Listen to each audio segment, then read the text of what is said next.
They say that an act of evil shall never go unpunished. There they tell of a creature who shall come from nowhere, born from the blood of the innocent, to hunt the guilty, and they call it Pumpkinhead. They are strangers here, and what began as harmless fun ended in tragedy, anger, It was an accident. and revenge. It's what you wanted. You gonna stop?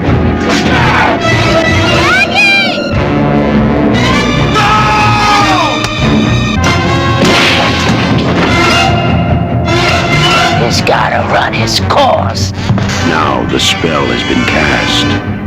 The terror is loose. The horror is here. Pumpkinhead. Joe, you done bad.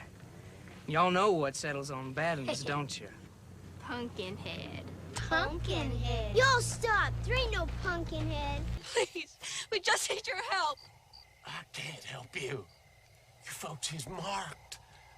Marked? What do you mean marked?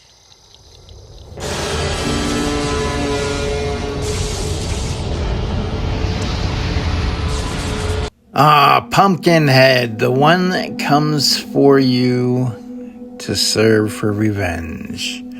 Well, the Pumpkinhead origins begin with a horrifying poem written by poet Ed Justin. It was tailor-made to inspire the horror film, and the poem is incredibly eerie. It concludes with bolted doors and windows barred, guard dogs prowling in the yard, won't protect you in your bed, nothing will from Pumpkinhead. Vengeance the Demon.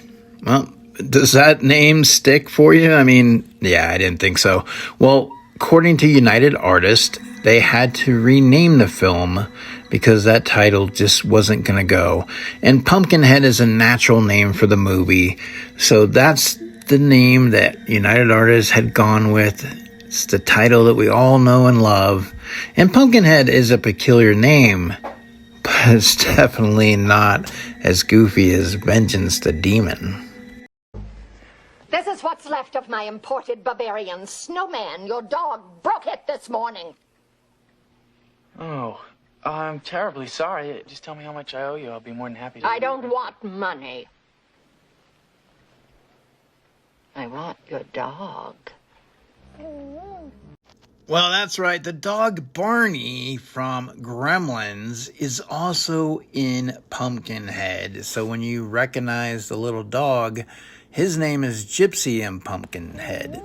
So take a close look if you watch this film again or if you're watching it for the first time. I'm here because my mother and I have agreed that I will date at least once a year. Interesting. My mother and I have the same agreement about church. I don't object to the concept of a deity, but I'm baffled by the notion of one that takes attendance. Before she took on her role on Big Bang Theory, Mayim Bialik, and I'm probably butchering that, took on her first acting role in Pumpkinhead. That's right, she plays Christine Wallace, a young girl whose family meets a group of teens at Ed Harley's grocery store in the beginning of the film. Pumpkinhead and Jason Voorhees sharing residence? Well, if you're a big fan of Friday the 13th films, the cabin the teenagers stay at in Pumpkinhead should look familiar. In fact, it's the very same home used as the Jarvis house in the final chapter. An iconic franchise location, the Jarvis house was even adapted in Friday the 13th, the game.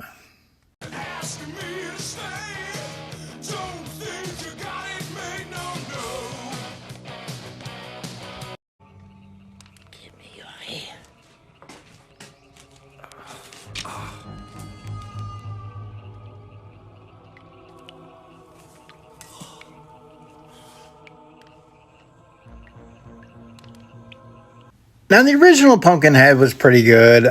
Pumpkinhead 2 Blood Wings pretty much was a direct-to-video sequel, and it didn't really have much in common with the original, and didn't have any returning actors reprising their role.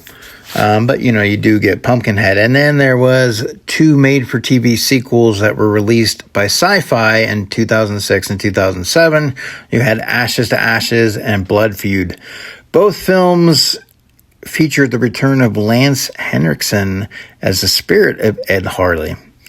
However, Lance Henriksen was a little bit embarrassed about his involvement in those movies. And he said that in an interview that he was going to do a Q&A at a movie theater after a showing of one of the sequels, but literally snuck out by crawling on his hands and knees because he couldn't really bear to face the audience.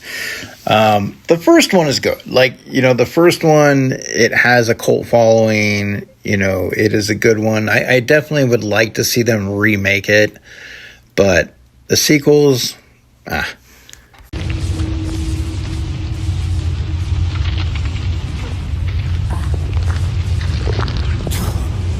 Now, while Lance Henriksen did regret coming back for the Sci-Fi sequels, he does remain proud of his work in the original Pumpkinhead.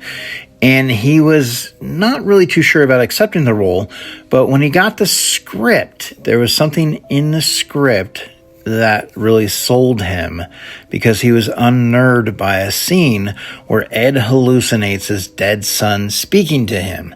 So when he got to that scene, and you'll basically get to see it if you watch the movie. We remember, basically he says, "What have you done, Daddy? What have you done?" Well, it made the hair stand up on the back of his neck, and from there he decided, I want to do this movie.